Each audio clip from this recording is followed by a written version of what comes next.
Auzubillahiminash-shaytanir-rajim. Bismillahir-Rahmanir-Rahim. Dear student, I am Wajid Hussain, lecturer in Institute of Southern Punjab. Today our subject is Introduction to Business and lecture is 7. The topic is the global context of business.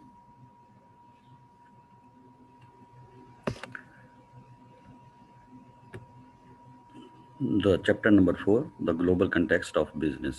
कि हम इसमें ये देखेंगे कि business को globally किस तरह देखा जाता है.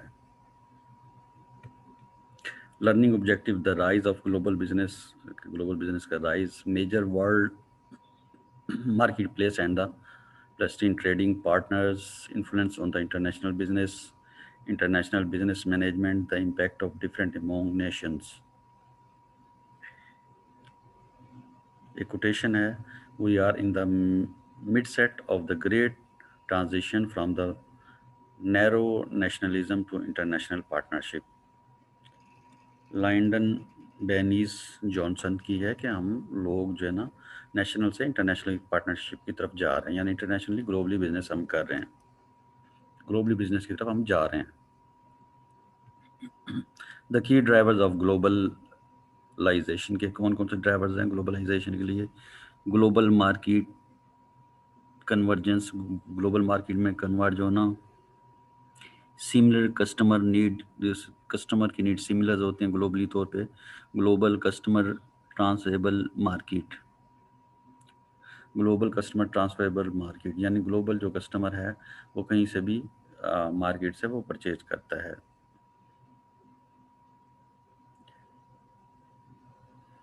अच्छा जी, गवर्नमेंट इन्फ्लुएंस, इस पे गवर्नमेंट इन्फ्लुएंस होता है ग्लोबलाइजेशन पे. ट्रेड पॉलिसीज़ बनाई जाती हैं, टेक्निकल स्टैंडर्ड होते हैं, होस्ट गवर्नमेंट पॉलिसीज़ होती हैं, जहाँ मतलब होस्ट गवर्नमेंट पॉलिसी जहाँ जाके आप काम करते हैं, ग्लोबली बिजनेस करते हैं, उनकी अपनी पॉलिसीज़ होती हैं. ग्लोबल स्ट्रेटजीज़ होती हैं, स्केल इकोनॉमिक्स, करेंसिंग, अच्छा efficiencies, countries cost, high product development, ये तमाम चीज़ें ये ड्राइवर्स हैं ग्लोबली जो है ना असरअंदाज होते हैं बिजनेस में. कॉस्ट एडवांटेजेस होती हैं, यानी कहीं चीज़ सस्ती होती है, कहीं महंगी पड़ रही होती है. ग्लोबल कंपटीशन, तो ग्लोबल दुनिया में ग्लोबली कंपटीशन है.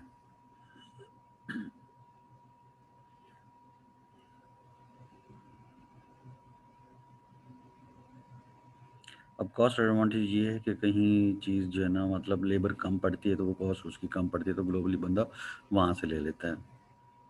जिस तरह आपने सुना होगा एक दफ़ा ये हुआ कि अमेरिका ने ना अपने स्पेयर पार्ट, जहाज़ों के स्पेयर पार्ट चाइना से बनवाए क्योंकि वहाँ लेबर सस्ती थी एज कम्पेयर टू अमेरिका. अब बात चीज़ें हम भी चाइना से मंगवाते हैं, हमें वो इकोनॉमिकल पड़ती हैं, सस्ती पड़ती हैं.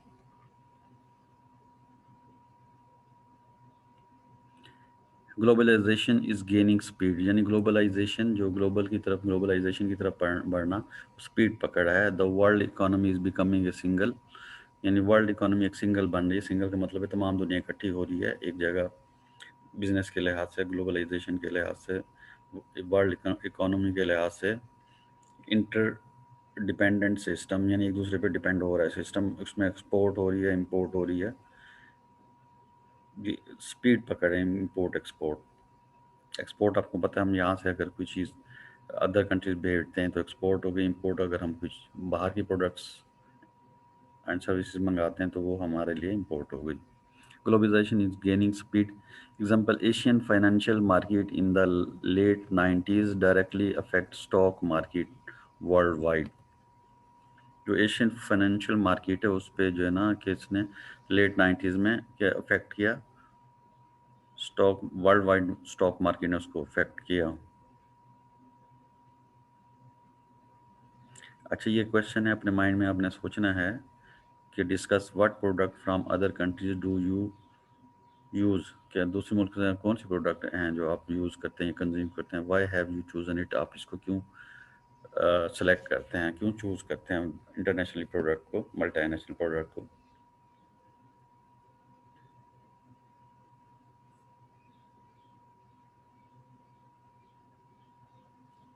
ये अपने माइंड में प्रोडक्ट सोचनी है और उनका अपने आप से यानी कैथारसिस करने की ये प्रोडक्ट हैं, ये हम लेते हैं और क्यों लेते हैं।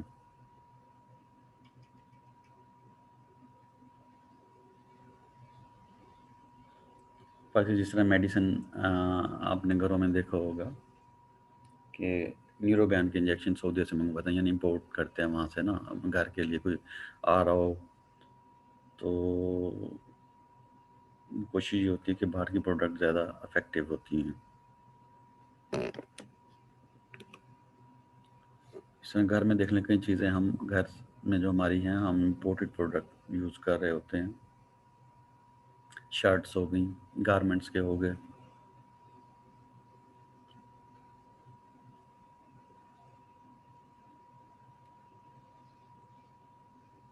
आजकल जिस तरह माह रमज़ान है उसमें खजूर हमारी इंपोर्ट हो रही है, उसमें माह रमज़ान में आप अजवा वगैरह या दूसरी खजूर यूज़ करते हैं या ईरानी खजूर यूज़ करते हैं। अच्छा, कैटेगोराइजिंग इकोनॉमीज़, किस तरह इकोनॉमीज़ को कैटेगराइज हम कर सकते हैं? High income countries, middle income countries और लो इनकम कंट्रीज़। अच्छा, high income country per capita income greater than 9368 यानी जिनकी पर कैपिटा इनकम $9,386 से ज़्यादा हो।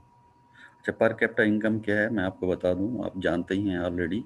पर कैपिटा इनकम या इसको एवरेज इनकम भी कहते हैं, तो मैयर की जाती है पर person given area in the specific years, यानी जितनी भी इनकम है मुल्क की उसको पर पर्सन में डिवाइड कर देते हैं। It calculated dividing the areas total income by the it's total population, यानी मुल्क की टोटल इनकम को टोटल पॉपुलेशन से डिवाइड कर देते हैं तो वो पर कैपिटा इनकम आ जाती है।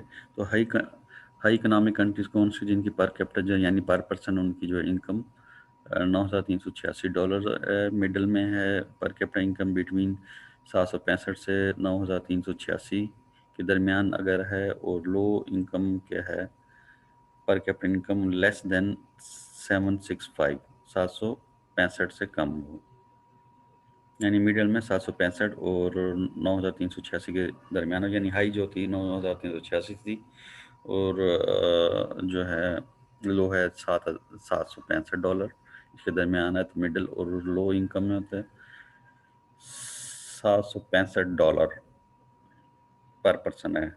Discuss what country fall into each category, ये आपस में अपने दोस्तों के साथ ये आपस में डिस्कस करना है कि what countries fall in each categories, यानी हाई इनकम कंट्रीज कौन से हैं, मिडिल इनकम कंट्रीज कौन से हैं और लो इनकम कंट्रीज कौन से हैं। ये आपने नेट से देख भी लेना है और डिस्कस भी कर लेना है दोस्तों ने आपस में,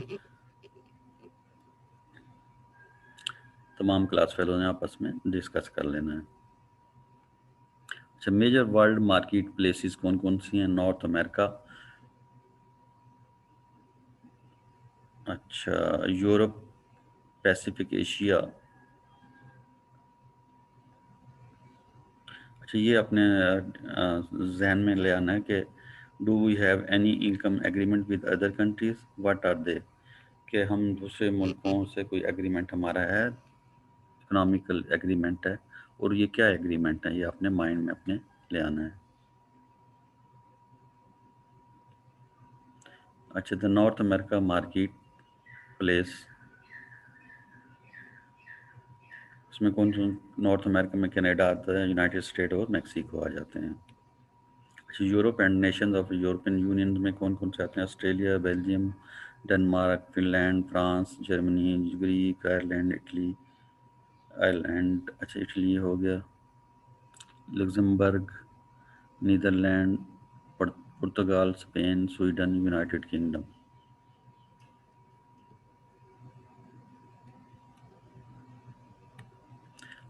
नेशंस ऑफ द एशियन कौन सी, इसमें कौन से आते हैं?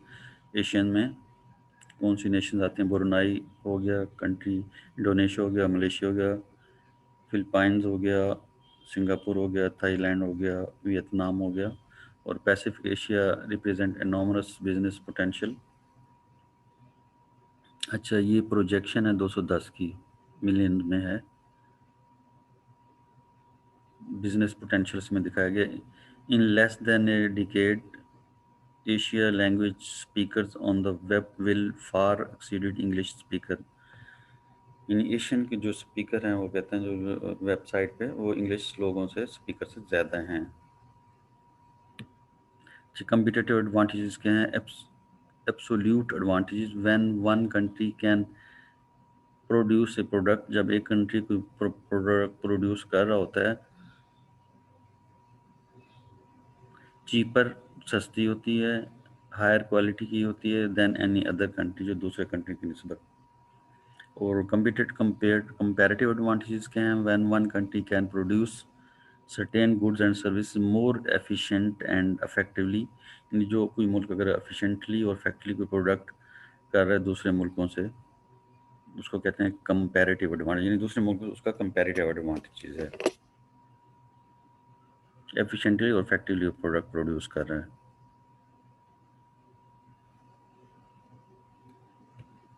competitive advantage when competitive advantage is materialized, जब competitive materialize होता है when, अच्छा, when a firm earn persistently higher rate of profit over its rival, ये आपने माइंड में सोचना है, ये जो है ना, when competitive advantage is materialized when a firm earn persistently higher rate of profit over its rivals, यानी अपने कंपटीटर से कौन सी फर्म ज़्यादा हायर रेट हासिल कर रही होती है। डिटर्मिनेंट्स ऑफ प्रॉफिट लेवल के कौन कौन से डिटर्मिनेंट्स होते हैं प्रॉफिट लेवल के? वैल्यू ऑफ, यानी फैक्टर कौन से होते हैं? Value of company product in the customer eyes, कि क्या उस प्रोडक्ट की वैल्यू है कस्टमर की नज़र में। कंपनी प्रोडक्शन कॉस्ट, की कंपनी की प्रोडक्शन कॉस्ट क्या है। Competitive advantage, it can be created in certain industrial field, ये सर्टेन इंडस्ट्रियल फील्ड में क्रिएट की जाती हैं through adaptation of low cost differentiation strategy, और वो उसकी स्ट्रेटेजी की होती है लो कॉस्ट होती है। नेशनल कंपिटेटिव एडवांटेज क्या है? फैक्टर कंडीशन फैक्टर पे डिपेंड करता है, यानी इसको कह सकते हैं एनवायरमेंटल फैक्टर भी कह सकते हैं हम। डिमांड कंडीशन पे डिपेंड करता है, रिलेटेड एंड सपोर्टिंग इंडस्ट्री पे डिपेंड करता है। स्ट्रेटजीज स्ट्रक्चर एंड रिवलरीज पे डिपेंड करता है कि स्ट्रेटजीज क्या है, स्ट्रक्चर क्या है उसका, और कंपिटिटर क्या हैं। अच्छा, इंपोर्ट एक्सपोर्ट बैलेंस क्या है? बैलेंस ऑफ ट्रेड क्या होता है? उसमें ट्रेड डेफिसिट क्या आता है और ट्रेड सरप्लसेस क्या होते हैं, ये बैलेंस ऑफ ट्रेड कहते हैं। और बैलेंस ऑफ पेमेंट क्या होता है? The total flow of money, के फ्लो ऑफ मनी का टोटल कितनी है इनटू या आउट ऑफ इकोनॉमी, इकोनॉमी के लिहाज से फ्लो कितना है, इन इन कितना हो रहा है और आउट कितना हो रहा है। Exchange rate heavily impact global trade, यानी एक्सचेंज रेट यानी डॉलर के रेट अप डाउन होने से, जिस तरह हमारा ज़्यादातर डॉलर के साथ बिजनेस है, तो उसमें क्या है ग्लोबल ट्रेड में इम्पैक्ट पड़ता है। व्हेन इकोनॉमी करेंसी इज़, यानी जब हम इंपोर्ट कर रहे होते हैं कोई चीज़, हम एक्सपोर्ट कर रहे होते हैं, तो अगर डॉलर के रेट ज़्यादा हैं तो हमारे पास ज़्यादा इनकम आ रही होती है। यानी फर्ज कि हमने कोई चीज़ इंपोर्ट की $100 की, ठीक है ना, अगर रेट है 150 है पर डॉलर, तो हमें 150 आएगा। अगर रेट है डॉलर का पाकिस्तानी ₹100 में, तो हमें 100 आएगा। यानी डॉलर का रेट 150 है तो हमें 150 आएगा। इस हिसाब से हमें बिजनेस में अच्छा खासा बेनिफिट हो जाते हैं। When economy currency is strong, अगर इकोनॉमिक करेंसी स्ट्रॉन्ग हो, domestic companies find harder to export product. अच्छा, foreign companies find it easier to import product, domestic companies में move production to cheaper sites of phone, यानी जो domestic companies हैं वो किस side पे, सस्ती साइड पे जाती हैं कि जहाँ चीज़ें सस्ती हों। Implication of balance of trade, ये आपने, यानी क्या इम्प्लीकेशन हो सकती है बैलेंस, अपने दिल में सोचना है या माइंड में सोचना और नेट से सर्च कर लेना है।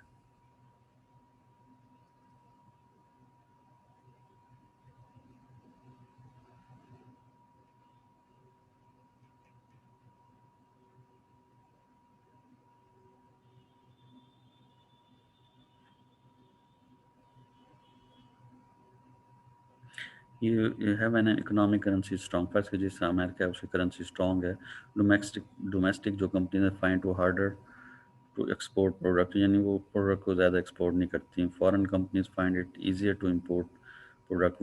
वो प्रोडक्ट इम्पोर्ट करना पसंद करती हैं क्योंकि उनको वो उनकी करेंसी स्ट्रॉन्ग है, उनको ज़्यादा से ज़्यादा बेनिफिट हो सकता है, ज़्यादा प्रोडक्ट आ सकती हैं. डोमेस्टिक कंपनी में move production to cheaper sites of foreign countries. और जो डोमेस्टिक कंट्रीज़ हैं, कंपनीज़ हैं, वो क्या करती हैं, मूव करती हैं production to cheaper sites in the foreign, यानी जहाँ जहाँ चीपर साइड ने उन कंट्रीज़ में वो मूव करना की कोशिश करती हैं. Exchange rate heavily impact global. When economy is strong, domestic companies find it easier to export product. जी, ये ऑलरेडी हो गया. लेवल ऑफ इंटरनेशनल इन्वॉल्वमेंट, क्या लेवल होता है, import and exporter. Importer and exporter हो सकता है, इंटरनेशनल फर्म्स हो सकती हैं, मल्टीनेशनल फर्म्स हो सकती हैं. ये इन्वॉल्वमेंट होती है इंटरनेशनली इन लोगों की. इंपोर्टर की होती है, एक्सपोर्टर की होती है, इंटरनेशनल फर्म्स की होती है और मल्टीनेशनल फर्म्स की होती है. अच्छा, इंटरनेशनल ऑर्गेनाइजेशन स्ट्रक्चर क्या होता है, हाई इन्वॉल्वमेंट. अगर हाई हो, क्या foreign investment. International organization structure के फॉरेन इन्वेस्टमेंट होती है, स्ट्रेटजीज अलायंस होता है, फॉरेन कंट्री से ब्रांच ऑफिस बनाए जाते हैं, लाइसेंसिंग एग्रीमेंट्स किए जाते हैं और इंडिपेंडेंट एजेंट्स होते हैं. बैरियर टू इंटरनेशनल ट्रेड, क्या बैरियर हो सकता है, सोशल कल्चरल डिफरेंस हो सकता है, इकोनॉमिकल डिफरेंसेस हो सकते हैं, लीगल एंड पॉलिटिकल डिफरेंसेस हो सकते हैं. ये बैरियर हैं जो रुकावट साबित होते हैं जब हम इंटरनेशनल बिजनेस ट्रेड करते हैं.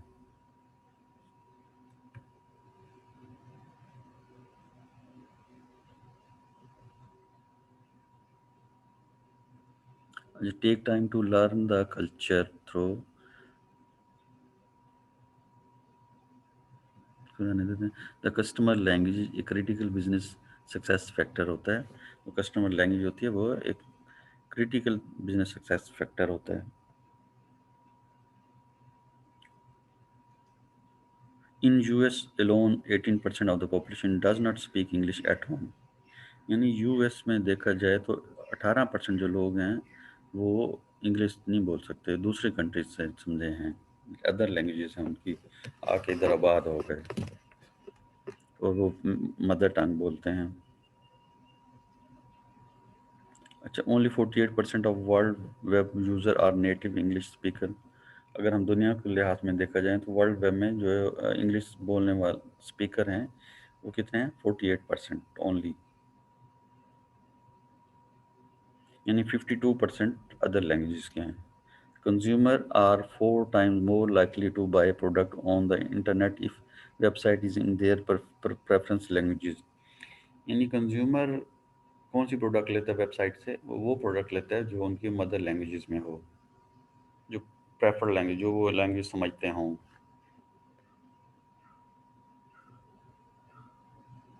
नहीं, जिस लैंग्वेज को प्रेफर करते हैं कंज्यूमर वो चाहते हैं क्योंकि उसको उसकी समझ आ जाती है, उसकी प्रोडक्ट्स के बारे में तमाम उसको इंफॉर्मेशन वो गेन कर लेता है अगर वो प्रेफर लैंग्वेज में बिजनेस कर रहा होता है.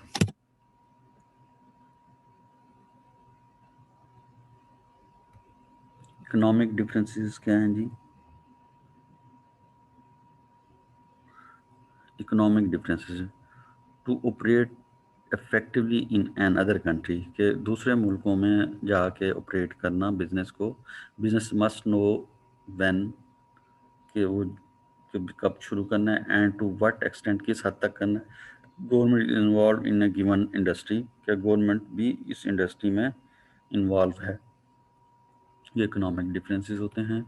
लीगल एंड पॉलिटिकल डिफरेंसेस क्या होते हैं, कोटाज होते हैं, टैरिफ्स होते हैं, सब्साइड्स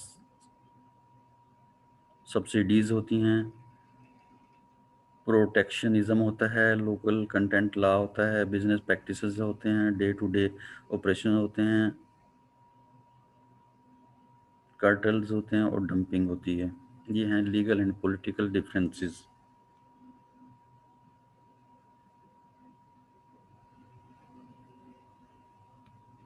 अच्छा, डेफिनेशन, कोटा की डेफिनेशन क्या है. Quota restriction on the numbers of certain types of product that can be imported into country। यानी रिस्ट्रिक्शन होती है ये प्रोडक्ट आप इंपोर्ट कर सकते हो, इतनी कर सकते हैं, यानी डिफरेंट कंट्रीज के लिए डिफरेंट कोटा होता है।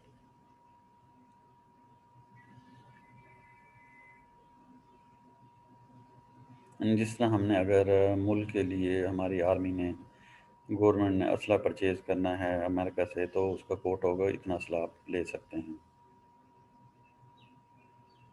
इस तरह अदर प्रोडक्ट का भी इसी तरह होता है।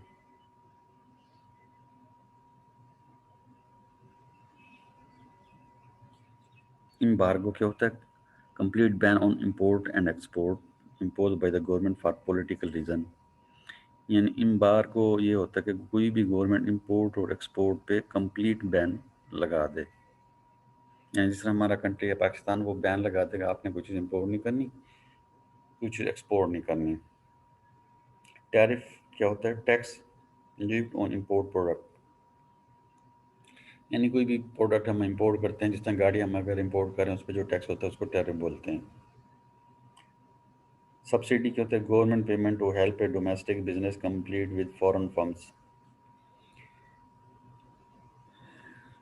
यानी गवर्नमेंट पेमेंट गवर्नमेंट पेड करती है to help a domestic business के लिए compete विद फॉरेन फर्म्स को compete करने के लिए।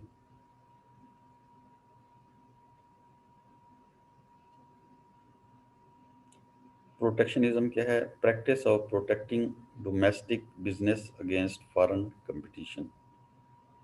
यानी फॉरेन कंपटीशन में अपने बिजनेस को प्रोटेक्ट करना कि हमारा बिजनेस ज़्यादा से ज़्यादा रन हो, बिजनेस हमारा ज़्यादा हो, हम ज़्यादा अर्निंग करें लोकल बिजनेस से।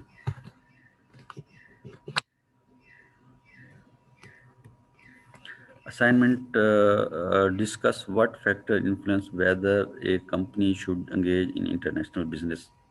ये असाइनमेंट आपने जो है ना अपलोड करनी है। अब जितने भी लेक्चर्स होंगे उसकी असाइनमेंट्स आपने बनानी है, क्योंकि असाइनमेंट्स के मार्क्स होते हैं, तो आपने जो है ना assignments with in date upload करनी है। तो ये असाइनमेंट भी मस्ट है कि आपने डिस्कस करना है कि कौन से फैक्टर हो सकते हैं, कौन से डिटर्मिनेंट्स हो सकते हैं जो अफेक्ट कर रहे होते हैं जब आप इंटरनेशनल बिजनेस करते हैं। Thank you students, so kind of you. I hope today lecture is very interesting और आप इसमें इंटरेस्ट ली होगी आपने, और आपके माइंड में काफ़ी क्वेश्चन जो इस लेक्चर में थे वो आपने सोचे होंगे और एक दूसरे से डिस्कस किया होगा।